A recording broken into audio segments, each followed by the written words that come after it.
right, boys. Another day, another content from AniNews. So AniNews actually dropped his episode 3 content literally like a day or two after episode 2, which is crazy, right? I thought he was gonna take longer this time around, but he knew he had to catch up, bro. He had to catch up. He had to lock in. Yeah, he was a little behind, but here we are. So let's catch up to the content, man. I'm glad that AniNews is caught up, man. Let's see what we got today, bro. Today we got Subaru's most insane loop was darker than you think. Let's get it. It's crazy to think that this is just the beginning of Subaru's journey to the Watchtower. The miasma adds a very disturbing element of psychological horror, while the mob beast boss straight out of Dark Souls brings that seemingly insurmountable obstacle. Straight out of Dark Souls. The fight with that boss was, however, rushed to make room for the whole descent into madness, a choice I'm honestly okay with considering how good those scenes were. Oh. Still, some pretty gruesome details were left out, and that's exactly what I'm going to talk about here. Bet. Let's get started. Episode 69, The Keeper of the Watchtower, covering chapters 4 and 5 from volume 21 of the light novel. Here we are, down in the caves beneath the dunes, Subaru with Ram, Aridina, and Patrash. I'm sure there might be a bit more to it, but Subaru's reasoning for grabbing Ram was purely instinctual. He had reflexively grabbed onto her over anyone else.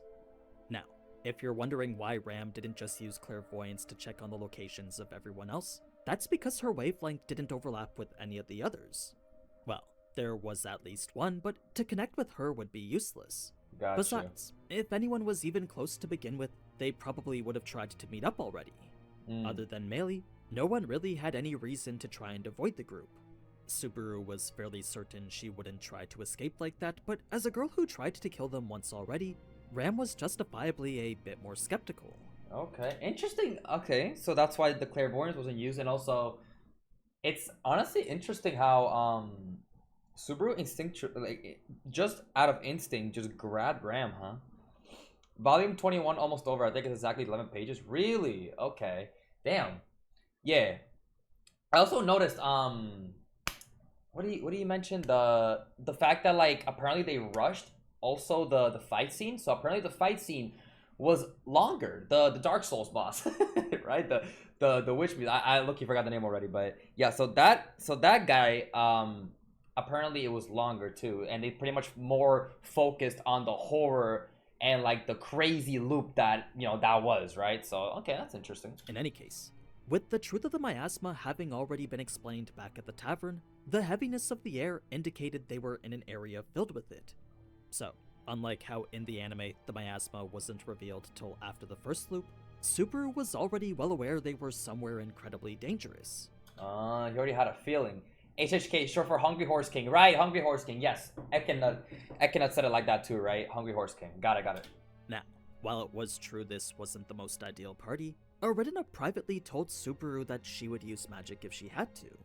Of course, she didn't want to shave away at Anastasia's life, but if push came to shove, she would do what was necessary. It's for that reason she had high hopes in Subaru. So, in the novel, Subaru would be relegated to the position of foot servant, while Ram and Aridina both got to ride on Patrash. Walking in sand really went to sap his endurance though, so multiple breaks needed to be taken. It was during them that Ram would continue her search with clairvoyance, and Subaru would reflect on just how awful he'd been. He of all people should have known just how devoted Ram was to her sister, since this past year she'd been the one taking care of her. Despite not even remembering any part of her, day after day Ram was the one who was there for her. So I think that's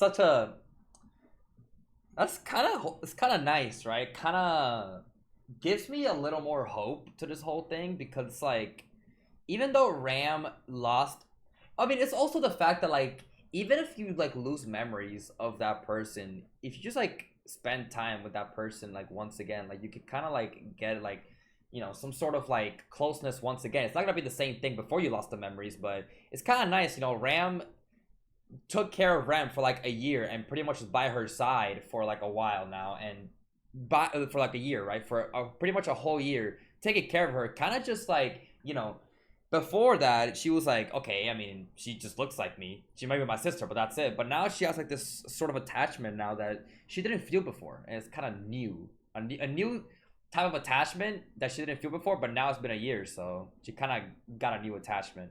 Not the same one before the lost memories, but it's something. So yeah, you could literally say Ram is LARPing. No. No. That's just how it is, bro. Come on, man. But yeah. Oh yeah, that's exactly what I was thinking. The loop, the loop, right, where Elsa pulled up. It was like early season 2. She literally said, "Oh, leave her behind." Leave her behind. And she said something along the lines of like, "Oh, I know she's my sister, and because I know she's my sister, I know she would say that like, I would give up my life for Roswell or some shit like that, right? Something along those lines or something like." Wild fucking. That was a crazy fucking comment from her. I'm not gonna lie. So, to question that devotion even after seeing it every day for a year was a pretty big oversight. Aridina's words did help him feel a little bit better, but considering how these were the same tactics Echidna used to ensnare him before, Subaru couldn't help but remain wary of her. Aridina wished Subaru would see the two of them as separate entities, but for him, that was probably gonna take some time. Subaru PTSD, bro. The Subaru trauma. Bro is like, yo, man, you might be a completely different entity, a completely different being. You're not Echidna, you're Aridina. I still don't trust your ass, and I still think of you as Echidna, because low-key, the fact that y'all got like pretty much the same name, bro, I don't give a fuck, bro. I don't trust you. Like, we know what Echidna's capable of. We know what she is, bro. Now, it was deeper into the cave they went that unease and anxiety started to grow. Not only that, the lack of mob beasts was pretty disturbing. This could very well have been a mob beast den, yet for some reason not a single one showed itself. It's empty. Ram couldn't even find one with her clairvoyance. This led them to believe perhaps they were shut off from the world, stuck in a rift of space not connected to anywhere. They were, however, following the faintest breath of wind, so if that was the case, that shouldn't have been possible. It's then that the group would stumble upon a crossroads, Subaru using the teachings of Zhuge Liang to pick a direction. See, this is crazy, right? So I was told that there's like 3 different references. Subaru references Sigmund Freud, right? And then who else did he reference? The Hunter x Hunter, right? Kurapika, was it? And then he references Zhuge Liang, which is the Chinese person, right? I think someone mentioned it. Like, it was like the Chinese person, the Hunter x Hunter, and then Freud. So I don't know what's going on there, but hey, I guess we got I don't know how many more different references Subaru's gonna do, like different ones, but I think the manga is not yet caught up to arc 6, so I guess we'll see what the manga does. I'm not gonna lie. I know the anime decided to use Sigmund Freud, but here in the novel Freud, it was the 2nd century Chinese strategist. In a way, this crossroads did come as a kind of relief though, since it confirmed for everyone they weren't stuck in a loop. On the other hand, it did make the sage seem more scary than they already were. If this was yet another of their traps, then sinister would be the only way to describe them. It led Ram to wonder whether the sage would even answer their questions. If the sage went this far as to keep visitors out, then Ram felt she might have to resort to more persuasive methods to get her answers. Nah, from what I'm learning here, from what I've learned so far, apparently she's actually admiring Subaru. Apparently she has like some like this admiration for Subaru. So maybe if Subaru just like asks her, maybe she'll be willing to say something, right? You know, sage candidate, right? You know, sages stick together or some shit. Like maybe I don't know. Maybe I'm thinking it too easily because like this is ReZero. This is ReZero. This could be like. This could be a little more harder than I'm thinking, but yeah. Oh yeah, so manga's still arc 4 and 5 at the same time. Got you. Damn, yeah. Arc 6 manga is not even close. Okay. It was once at the door soon after that a proper discussion would be had about turning back. Reason being that if a passage was blocked, it must be blocked for a reason. Given how every metaphorical roadblock was to make the path to the tower a lot more difficult though, it was hard to believe this passage was anything other than a direct path to the tower. So, for everyone, forward was the only answer. Eventually, the miasma would start to chip away at them, heavying their mood and body in a way that made it clear they weren't supposed to be there. Oh yeah. The only reason they kept moving forward regardless is because Subaru believed doing so would lead them to everyone else. He kept telling himself the miasma was going to go away. He forced himself to believe Amelia and the others were waiting up ahead for him. The novel does an excellent job conveying just how heavy the weight of the miasma becomes, hinting here and there the way it was changing them. Every cell in their bodies, the blood flowing through their veins, the drumbeat of their hearts, it was all telling them to get out as soon as possible. Here's another thing that I absolutely love when I read like passages like this, or like when people like tell me like, for example, in the comment section, like, oh, this is how I went in the web novel or some shit. I actually really like how in the web novel or like a light novel, obviously because you don't have, obviously the anime, the entire point is to not go into text detail like this. It literally can't. It wouldn't make sense, right? So it obviously you can see it, right? It's visualized, animated. And the light novel, web novel, they have to for you to be able to like imagine it and to like visualize. I guess like my boy Tape over here, he like goes into like the most detail possible, like the most detail possible, so you're able to really visualize it, understand what the fuck is going on, the surroundings, the situation, and everything. So I actually really like this though. I don't know, it's like very intense, right? Like even if you're like just reading it, it's just like you feel the intensity of like the situation too. The anime does an even better job portraying it, but if you're wondering how long they were walking before they lost it, according to Subaru, it was something like hours. Wow. Well, actually, it was only Subaru walking, so when the dead end was reached and Ram made her comments about it, Subaru perceived that as disrespect coming from someone who wasn't doing any work. Like, it was easy for her to talk while not having to trudge through sand the same way Subaru was. Subaru believed this to be Ram looking down on him, so when she started saying all that stuff about Ram, that's when Subaru gave in to the dark feelings eating away at him. All he did though was drag her off Patrash and throw her into the dirt, not punch her with an impact that would rupture her organs. Oh, wait, run that? What? Gave in to the dark feelings eating away at him. All he did though was drag her off Patrash and throw her into the dirt, not punch her with an impact that would rupture her organs. That's different. Really? I do like what the anime did though. I think, dude, okay, what the anime did, honestly, that shit was fucking crazy. Dude, yeah, the anime definitely did it better here. Seeing Subaru, like you see like the little shadow aura, right? You get like see the aura around him, right? You hear like the noise of the invisible providence, the unseen hand. He says it out loud, and then there's like a pause, right? Like a 2-second pause, like everything's like pause, and then she just fucking goes flying. I think I absolutely love how the anime did it, bro. You know, with how AniNews is saying it, I think the anime did it better here. That was fucking wild, bro. I think I just love seeing like just invisible providence being used. Like I don't know, even though I think it just like added even more like levels to like the crash out and like the whole miasma thing going on. The ensuing fight would then happen exactly as we saw it, the only thing missing a few extra insults from Ram. Surprisingly, Subaru would actually feel confident in his matchup against her. Ooh, he felt confident. Wait, then let me read that again. Exactly Hold up. as we saw it, the only thing missing a few extra. Jesus Christ. Stupidity is a disease caused by spending too much time talking to idiots. So shut up and die before you pass it to me. Yo, Ram, bro.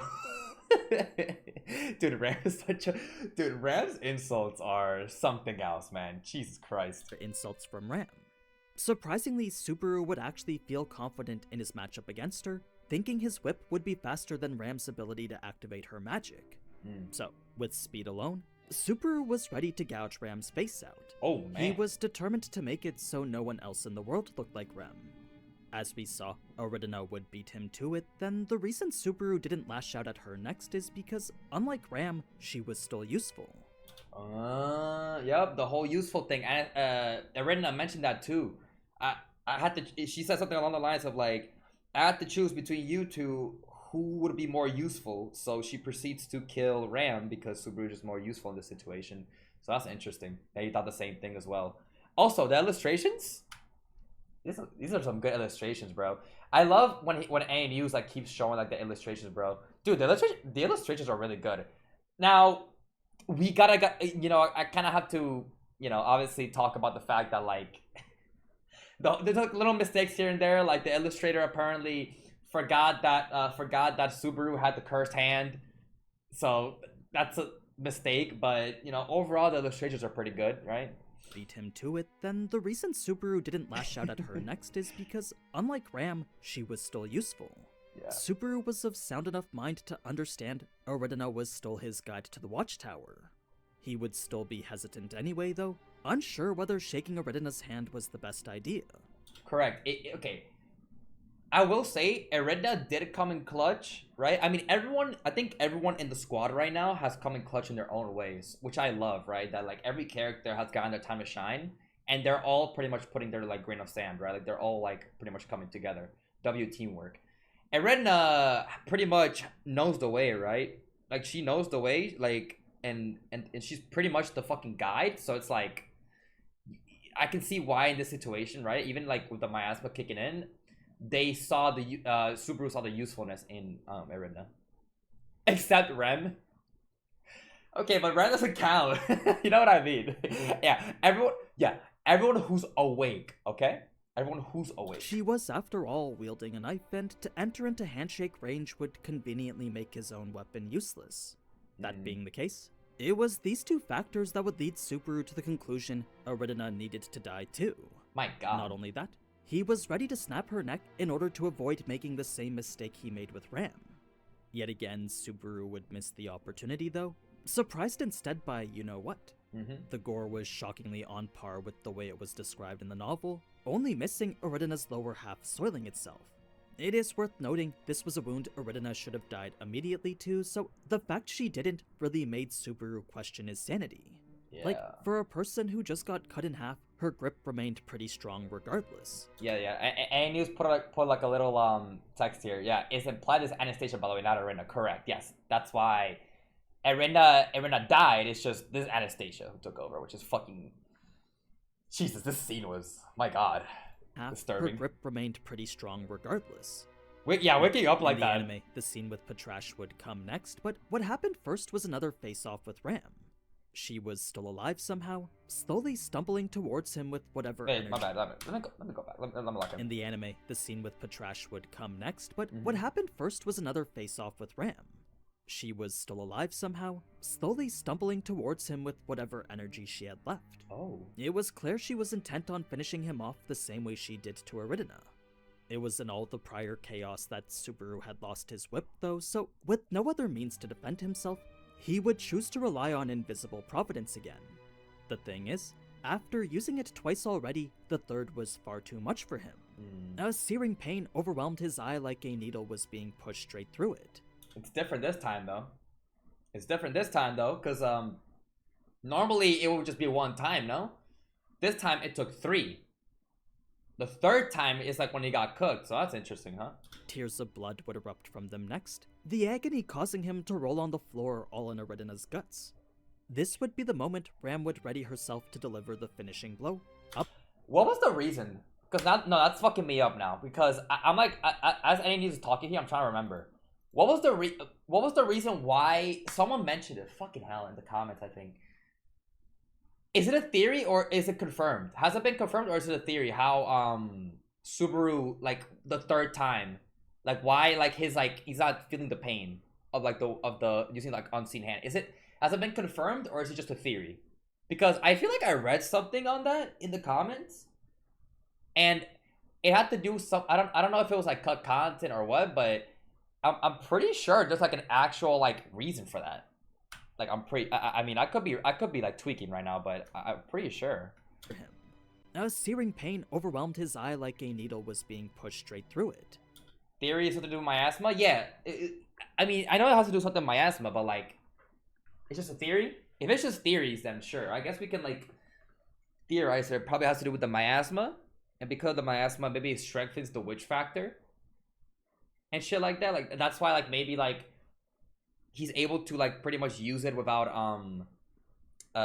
pretty much like getting like cooked instantly. But I feel like someone else mentioned something else that could have been interesting. I don't know. I feel like I'm like misremembering or like forgetting a comment, I swear. But That would also make sense if like the strength of the miasma, and because there's so much miasma, it strengthens his witch factor, equaling him being able to use the unseen hand multiple times, and that's why it takes 3 instead of like 1 in the cave. And then also the one where he used it on Joseph, and when he used it on Joseph, he didn't really feel any drawback at all. He was like, "Oh, this is chill." So it's just a theory, but it does have credibility. Got you. So I mean, that theory does make sense, though. I think that theory does make sense. Okay, so that's what I think what it was. Okay. Through it. Tears of blood would erupt from them next, the agony causing him to roll on the floor all in Aridina's guts. This would be the moment Ram would ready herself to deliver the finishing blow, up until Patrash would beat her to it. Oh. Again, the anime does a fantastic job depicting just how gruesome this all was, so with that happening pretty much the same, only 2 things need to be added. The first is Subaru's realization his negative emotions were being amplified to a scary degree, then the second came right after Patrash had killed him. For some reason, despite having lost his head, Subaru could still hear the sound of his body being chewed at. Oh. His head was shattered and his ears no more, yet somehow the sound of Patrash feasting on his flesh was still audible to him. Oh. What the fuck? How? Like, what? How does that make any sense? Doesn't he just is there like lag or something? Like normally he died.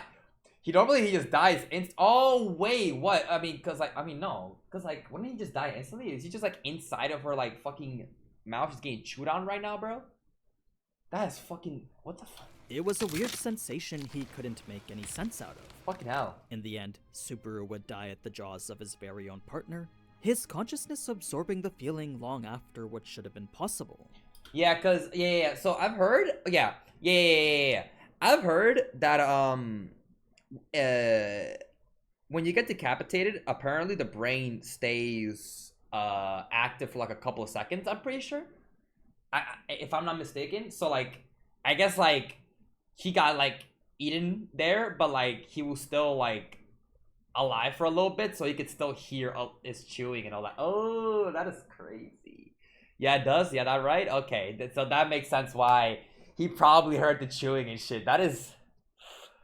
Oh my god! You know what I just thought of? Like, I wonder what Subaru. Bro, Subaru never talked about like the seconds after that he got decapitated in episode 15.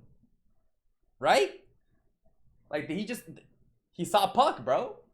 He got decapitated, so if the brain is still active for a couple seconds, he definitely saw Puck though. That's interesting. But yeah, so if that's true, then that's probably that is true. So that's probably why you heard the chewing there, huh? Oh yeah, when in AOT, yeah.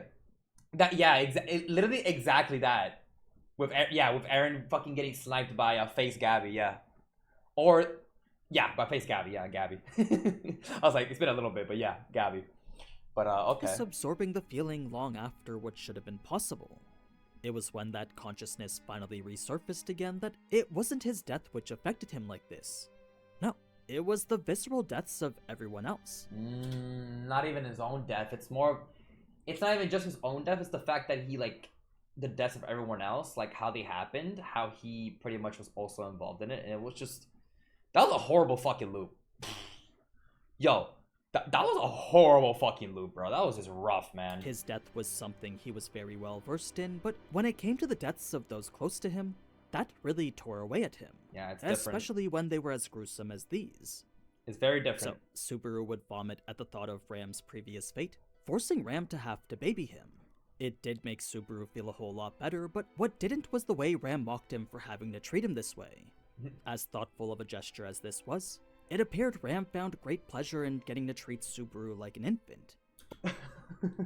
Okay, that's kind of wholesome. I mean, in the anime, we did see a little bit of that, but look at the illustration here. I mean, I will say W Ram, because like Subaru was on a vomit, and she like put like her finger like to like make him like like the whole gag reflex so he could vomit. So you know what, W Ram for that, bro, for putting the finger there in Subaru's mouth. That's a crazy way to say it, but yeah. I mean, Ram. I mean, we know about this though. Of course, like Ram obviously cares for Subaru. Obviously, she got this like very insult heavy type fucking attitude, but deep down she cares for Subaru, bro. Like, come on now. Or at least tease him for acting like one. This confirmed things were back to normal, so it was during this time that Subaru would take the opportunity to explain things. He wanted Ram to know why it was he decided to grab her. With that clearly being a point of contention from the last loop, Subaru felt it was best to be honest. So the reason he did is because he was already holding on to her when the world started to shatter. Not only that, it was in that moment that she was both the closest and the weakest. He wasn't trying to weigh her against anyone else. It truly was just him reacting reflexively. Just reflexively. Man, that's just that's just so fucking, that's just nice, bro. Like, when you really think about it, bro, I mean, listen, again, the fucking Ram killed him, so that's early arc 2. That's arc 2 stuff. Like, you know, like the development and like how much like they've pretty much grown together. It's just like, it's pretty nice to see, right? Like, he pretty much reflexively like said like, oh shit, like Ram. He like, without even thinking, like instantly grabbed Ram. Now, perhaps Subaru didn't need to explain himself at all, but he was sure there was some truth behind their outbursts in the last loop. Sure, their rage was definitely influenced by the miasma, but to think that was the only reason for it was foolish. So, Ram would accept his explanation the only way she knew how, abusing Subaru both verbally and physically. Verbally and physically? Idiot, I'm sick and tired of your dribbling excuses. It's pointless to keep blaming yourself. There's no meaning in searching for someone else to blame either. You have things you should be doing instead of wasting time like that. Okay, Ram. Yo, W Ram, what? Her words would serve to remind him of what was really important though, so the only thing they could do was keep going forward. Wow. It was when Patrash and Anastasia showed up after that the sight of his killer would shock Subaru a bit. Yes, we saw in the anime. I don't know if I pointed out in the reaction, but while I was editing, I did notice that I did notice Subaru when he like saw Anastasia, he was like, oh shit. Yo, bro, he was like, what the fuck? Oh, this bitch, fucking, this psycho ass bitch, bro. Also, what's it called, man? What was I gonna mention? The Ram and Subaru moment in the cut content, I think, was way better. Obviously, in terms of, I guess, for the pacing and to get everything over with, they kind of had to cut that out. Obviously, it makes sense, but it's nice hearing that. It's just a very wholesome Subaru Ram moment. Honestly, it just gives like more insight to their relationship. It's just like nice, bro. Isn't this when you started cheesing laughing? Did I? Maybe I did notice in the reaction. I don't know. I didn't. I definitely do remember like editing and I like saw that shit and I just fucking started laughing because like, bro. I mean, no, I was laughing. No, I do remember laughing at him like being in like the fetus position, like fucking rolled up like this, bro, like his legs like wrapped around him. He was just like, bro, that shit was so funny. He like wrapped his legs around like with his arms. He was just fucking traumatized, bro. Yeah, you can't really blame him though. Her actions in the last loop had left quite the scar on him. Oh yeah. This wouldn't be the first time this happened though, so when compared to the way Ram tried to kill him, Patrash's involuntary manslaughter wasn't really anything. Wow, yo, run that back again? Oh, that's crazy. The scar on him. This wouldn't be the first time this happened though, so when compared to the way Ram tried to kill him, Patrash's involuntary manslaughter wasn't really anything. No, bro said I've played these games before, and even worse. And true. This is actually another example of a crazy, like, scary horror type of direction, like in ReZero. Like, I think this episode also, right? This was episode 7, season 1, right? Episode 7, I'm pretty sure. Episode 6? 6 or 7. No funny. I'm not trying to make a 6-7 joke. Like 7, right? I do remember this episode being really fucking good. Really emotional. So, like, I think that this... Because I low-key started thinking about it more, right? 7? Okay. I started to think about it more, and I'm like, dude, there's so many good episodes and so many episodes in ReZero where they have like this like horror type of direction. Like, it's scary. There's been so many loops, bro. There's been so many fucking loops where it's like some shit like this. It's fucking terrifying, but yeah. Pretty much Subaru just saying that like he's played these games before. It was when Patrash and Anastasia showed up after that the sight of his killer would shock Subaru a bit. Her actions in the last loop had left quite the scar on him. This wouldn't be the first time this happened though, so when compared to the way Rem and Ram tried to kill him, Patrash's involuntary manslaughter wasn't really anything. All he needed was time to process it. I couldn't tell you whether he was going about the right way of doing so, but in his own words, he would call his pain and sense of loss fake. Oh boy. Oh boy. The pain and sense of loss I'm feeling are just my imagination and not real. How do I feel about this? Because like, it's like one of those things where, so I didn't mention this also before, like him needing time to process like the deaths and everything that happens is very important. It's like the most important thing, I think. And if he doesn't get time to process everything that happens, like a lot of time to process things, I really wonder where his mental state will go. And also the amount of times he also dies, like the amount of times he dies, right? If he keeps dying back to back over and over again, that's gonna fuck him up even more. And also if the checkpoints and like, you know, everything going on, if he doesn't have any time to process also everything that's going on, that's also gonna take a toll on his mental state. And if it gets to a point where Subaru is thinking that, you know, like how it says right here, like the pain and sense of loss I'm feeling are just my imagination and not real, I'm not gonna lie, bro. I'm not gonna lie, that's a bad sign.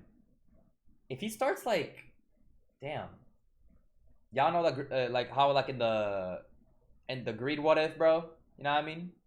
Like the greed if. Yo, can you pause the stream? I gotta go pee. Yo, I got you, bro.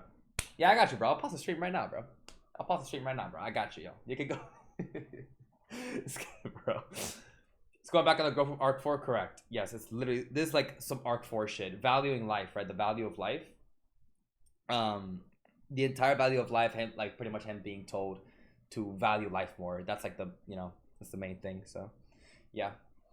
All right. I'm a little worried. I don't know where this is going because obviously we've seen this motherfucker die so many times before, but this might be like a pretty bad,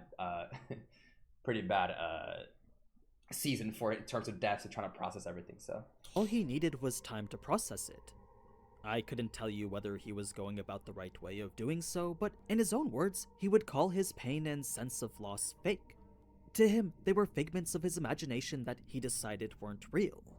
That probably wasn't the healthiest way to go about it, but for now, it was the only mindset that would help him overcome the fear he was feeling. A mindset Patrash would look upon with concern in her eyes.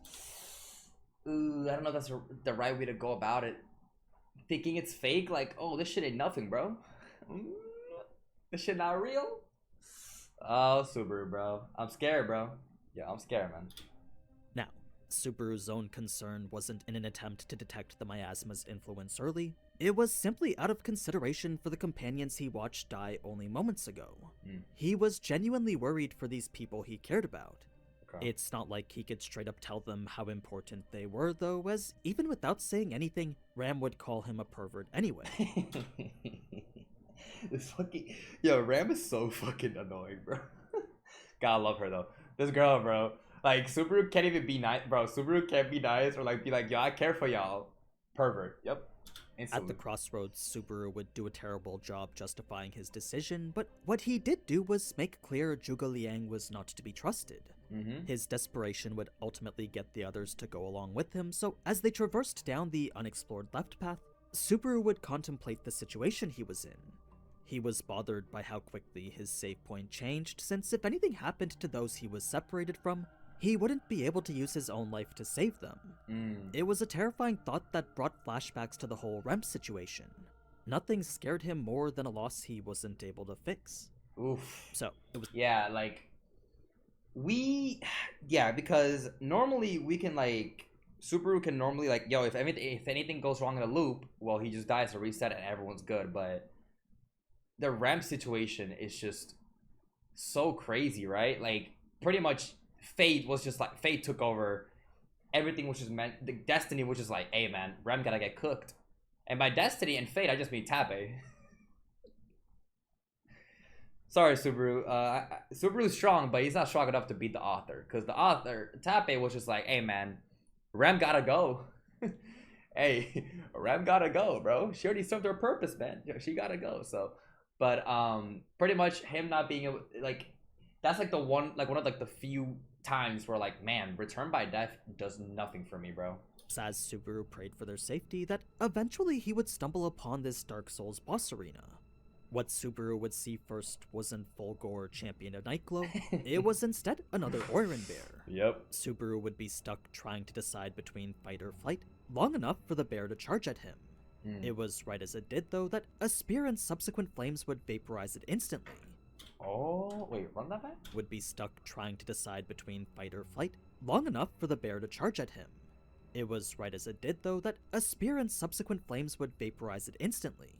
The ensuing encounter would then become the most rushed part of the episode, as before Ram and Patrash would jump in to save Subaru, he would first make multiple notable observations.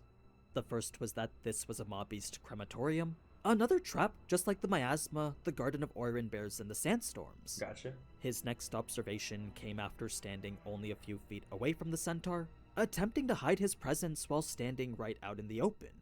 A less experienced Subaru might have resigned himself to death, but the Subaru here had long forgotten the standard practice of being hopelessly killed by enemies far more powerful than him. If you think Return by Death is still his only method of fighting back, that would be to grossly underestimate him. Facts. That's right. Subaru had died far too many times to let himself fall like this. So, when the centaur approached Subaru's direction but never attacked, Subaru quickly deduced it wasn't sure of his presence anymore. A few more observations later, and Subaru would come to the conclusion his opponent could neither smell nor see. Dude, we gotta give more props to Subaru's like IQ, bro. This man is a genius. Like, his deduction skills, bro, observation skills are like the way he thinks about, like, he analyzes everything, bro. Like, it's just like we can't, like, bro. I can't. It's gotten to a point where I gotta just always gotta give him props, bro. And it's honestly like to the point where you can't underestimate him, bro. You generally can't, bro. Like, Subaru is just goated like this, bro. Like, come on, man. No, if this centaur was a mob beast that lived underground, then it wasn't impossible for it to have evolved to lose its vision over time, instead relying solely on sound. Subaru would then confirm this by throwing his water bottle, the impact of which would send the centaur charging right at it. Yep, there we go. Yes, I already knew this too. Like, it's pretty much just blind, and it's like just like going off sound. Yep. This showed everyone what the centaur's peculiarity was, making it clear to even Ram and Aridina. It's the reason we see them not say anything here. No words were needed for Subaru to understand Ram wanted him to retreat, but in Subaru's mind, this was a golden opportunity. Love that. Yeah, so that's like the little details here and there on how Ram and Anastasia pretty much also knew of that. So like that's why like in the anime they pretty much already like had the fucking knowledge. Like they already knew like, oh, we can't say shit, dude. To him, the odds of falling into this pit in the exact same way that a bear would distract the centaur was unlikely. So if this was the only time Subaru might get to limit test, he decided he would make the most out of it. He would use his coins to send the centaur running in one direction, then use that distraction as an opportunity to run the opposite way. Got it. It was right as he was about to make a break for it, though, that Ram would take him, herself, and Anastasia all hostage. If Subaru wasn't gonna listen and retreat like how she wanted him to, then with her wand in hand, she was ready to attract the centaur to all of them. Immediately, Subaru understood this was Ram acting out of concern for him, so before he could do anything too reckless, he would decide to retreat. Okay. By then, the centaur's attention was back on him though, so Subaru would try to mask his steps with the sound of even more coins. That, however, didn't work for long, as despite Subaru not making a sound, the centaur seemed to always lock back in on him. Damn. It was then that everyone realized this centaur had echolocation. Every time it opened its mouth to roar, that was it getting a vivid look at its surroundings. That's such a great... So yeah, so that's exactly what was happening, like every time that like we saw in the anime, like pretty much it like screaming like that. It's just using echolocation, so okay. So at this point, Subaru had no choice but to run for his life, even using his whip to swing around its body in a circle. What? I wish you would have got to see that, bro. Bro out here like just like Spider-Maning all around. What the fuck? That was it getting a vivid look at its surroundings. So, at this point, Subaru had no choice but to run for his life, even using his whip to swing around its body in a circle. Wow. It didn't take long for the centaur to knock Subaru off, after which its cry would turn into a laugh. That's right, this mob beast was intelligent enough to know it was toying with Subaru. What? We didn't see that either. It was laughing. It was laughing? That's fucking crazy. Bro was literally making fun of him. Bro was just making fun of him like, bitch, yo, I'm toying with you, bro.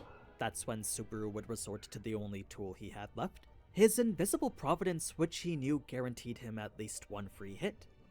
Well, activating it was no problem, but the instant he was about to attack with it, an unimaginably intense pain rocked his head all the way through. Ooh, yeah, GG's. He can't, it's GG's. It's done. He can't, like, pretty much use it more. It's still good enough for what it's worth, because, like, normally it was one time and he used it many times, so, I mean, that's fucking crazy, but... In the web novel, The Invisible Hand hurt him so bad, it was described as taking 100 through his ass. What? Really? Damn, nah, yeah, okay, that pain must have been fucking horrible then. Am I scale above guilty low, you think? HHK scales above guilty low? 100 of what? 100 dicks. Bro. Okay, bro. Oh yeah, I just saw this guy LARP God Stairs. Yo, W fucking name, I'm not gonna lie. But what do y'all think, bro? Y'all think this scales above guilty low? It could. This is fucking crazy.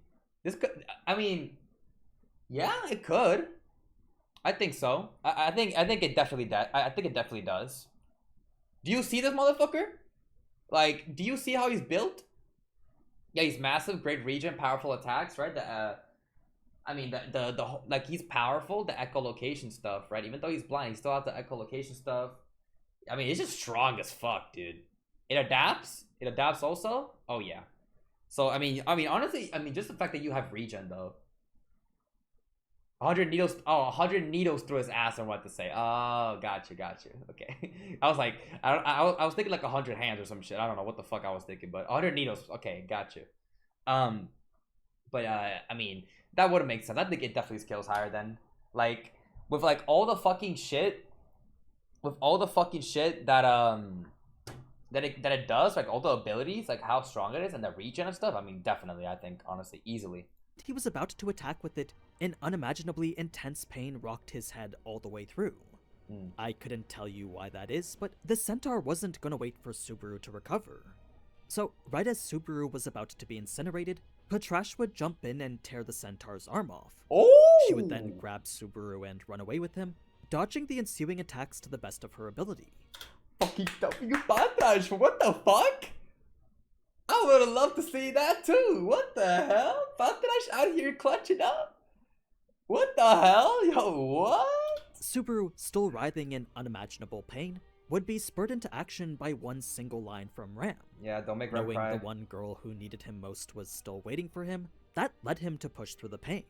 It allowed him to activate Invisible Providence again, despite his body doing everything it could to prevent it. Love that. And that's why we also saw the Invisible Providence there in the anime, which now with the context of AniNews here, it still makes sense. Oh, wow. It lasted just long enough to deflect the centaur's spear, but at the same time caused him even more pain. In the end, the outcome would be just as we saw, and Ram and Subaru would get saved by the Mystery Lady. That's where we'll pick things up next episode, so if you like this one and like learning more about it, consider leaving a like and subscribing. Wow. You can always check out last week's video too, since in my opinion that really helps to set up the miasma better. That was amazing. Now that, I think that content was fucking amazing. That was really good. The detail, it's just like, the details, I can see why they kind of like skipped over stuff like that, right? Like the Ram and Subaru moments, right?